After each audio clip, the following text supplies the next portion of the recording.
Hey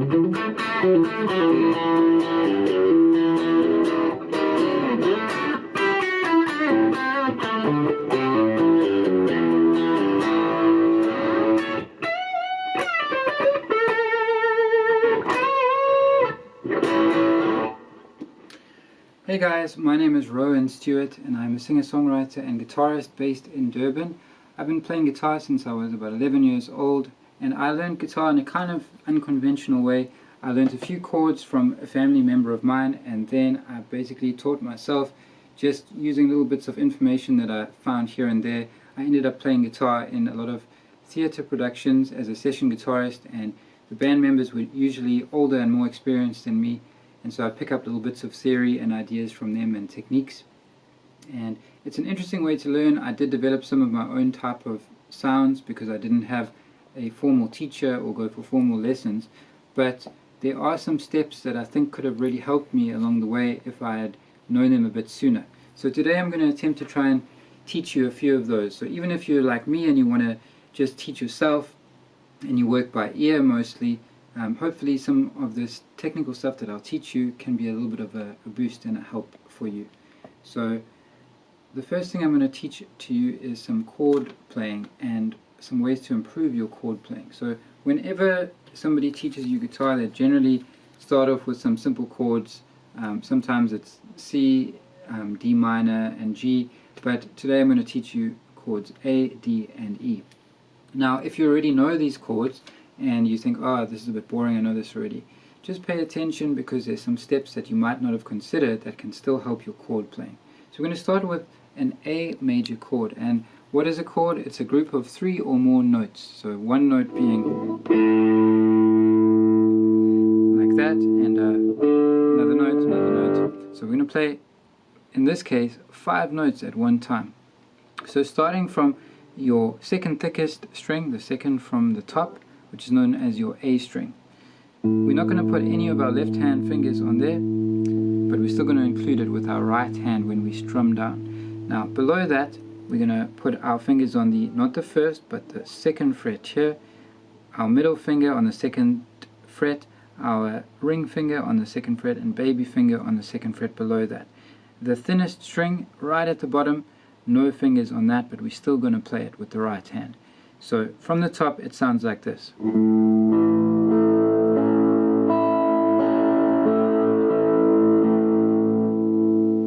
And if you play them all together, you get a nice A chord like that.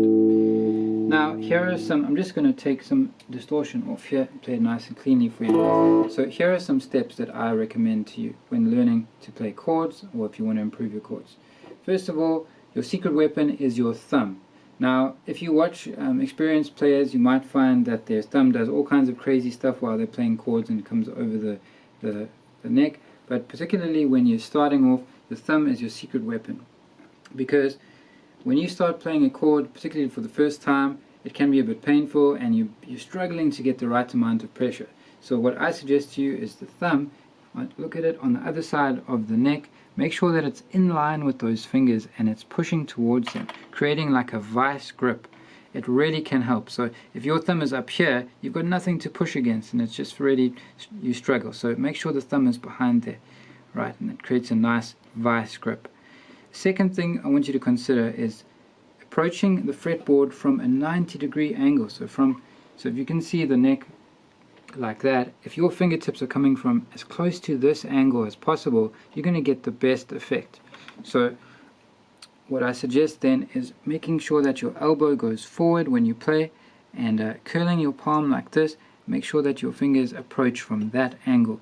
Now the temptation is often to play like this with your elbow tucked in like that, and your fingers are quite curled. But now the problem here is if you listen to that thin string that's meant to be ringing out nicely, now our baby finger is actually touching it, and you get this ugly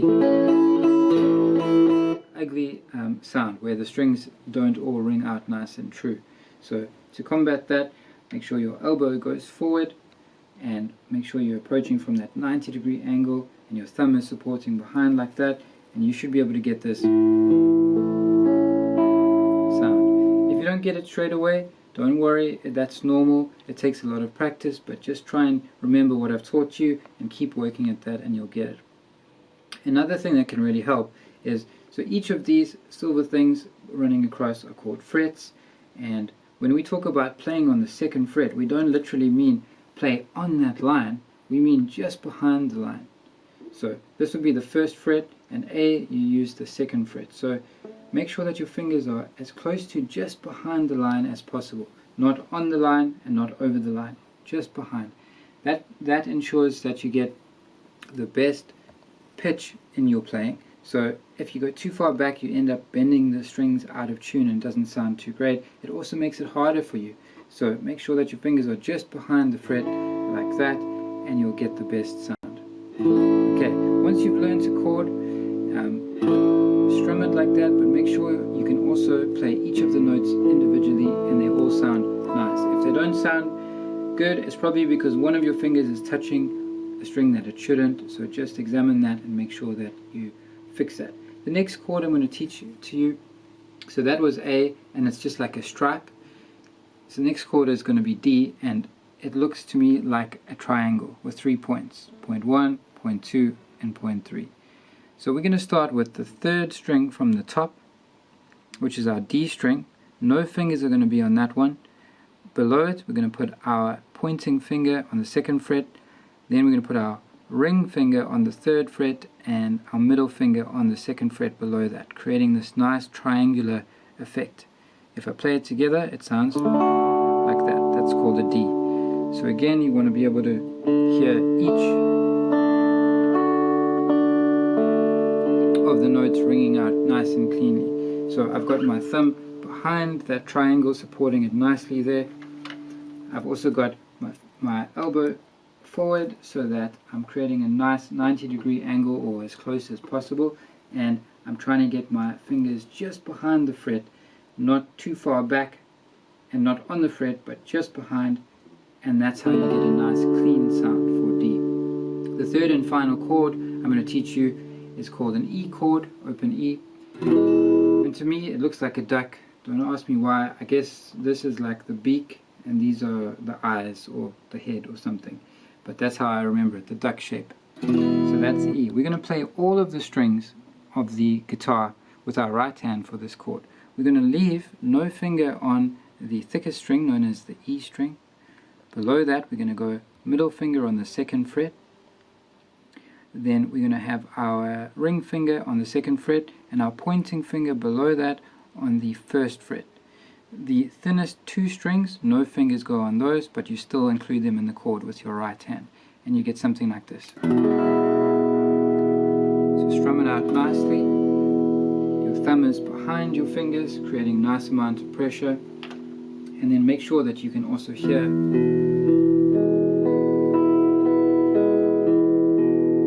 each of the notes ringing out cleanly like that, and work on it until you get that. So with just those three chords, it already sounds like music, because there are some songs that have been written that just only involve those three chords. Many songs. An example that comes to mind is an old song called Wild Thing. It goes like this.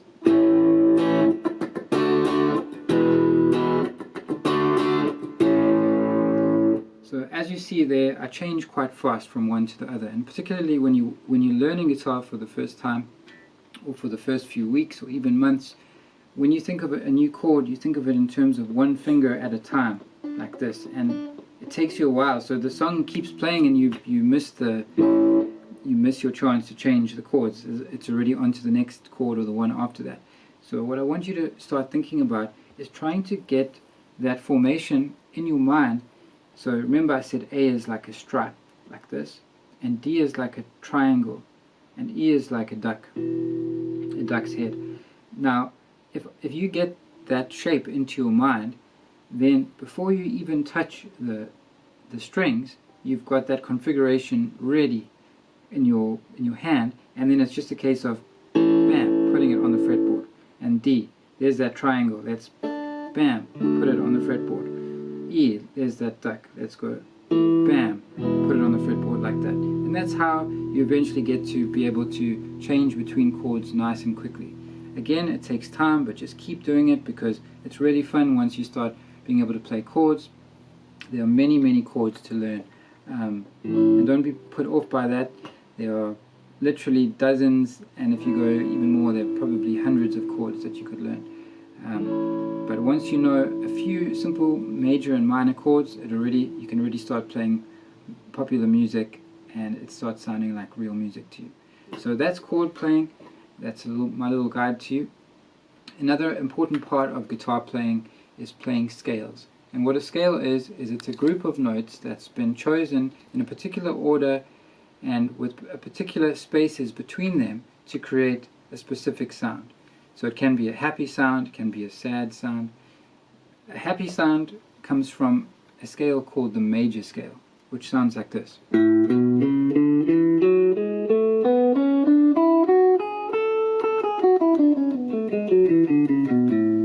It sounds nice and upbeat and optimistic. Then you've got another one called the minor scale, which is a bit darker and sadder, and it sounds like this.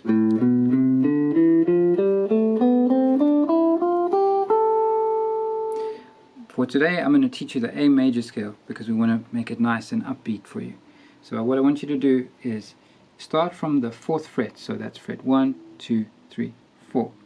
And we're going to put our first finger down on the 4th fret, our second finger on the 5th, third finger on the 6th fret, and our 4th finger on the 7th fret, like that. So we're going to make a line where each finger represents a different fret, starting from the 5th up to the 7th.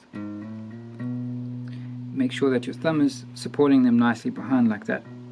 Okay? And we're going to play a scale. So if I say to you second, it means your second finger. If I say to you 4th, it means your baby finger there.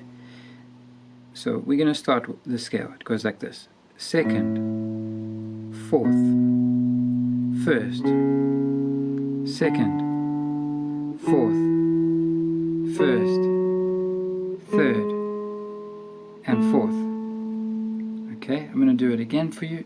So let's get our fingers back into that position, starting from the 4th fret.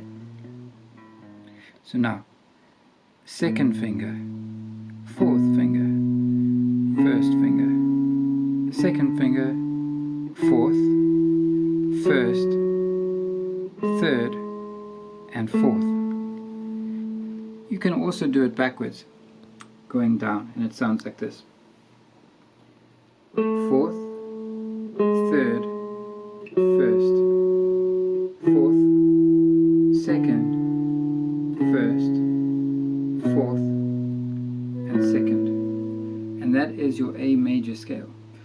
Now, one thing that you should also try and do, like I taught you with the chord playing, is to make sure that your fingers are just behind the fret like that. Not on the fret, not too far back, just behind. That'll help you get the best sound.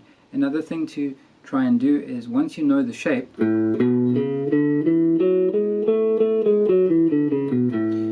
it's tempting to just want to try and play it as fast as you can, which is cool, and that's also a helpful thing, but every now and then slow it right down and make sure that you can play it super slowly and make each of the notes sound as clean and clear as the next. So it should sound like this.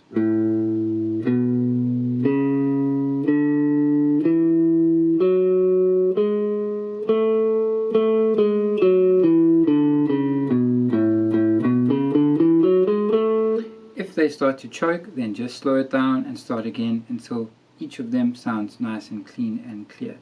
So that's my tip to you for scale playing. There are so many different scales, just like the chords, and you can learn them online. All you have to do is YouTube something like the A minor guitar scale, and you'll be able to learn this other one.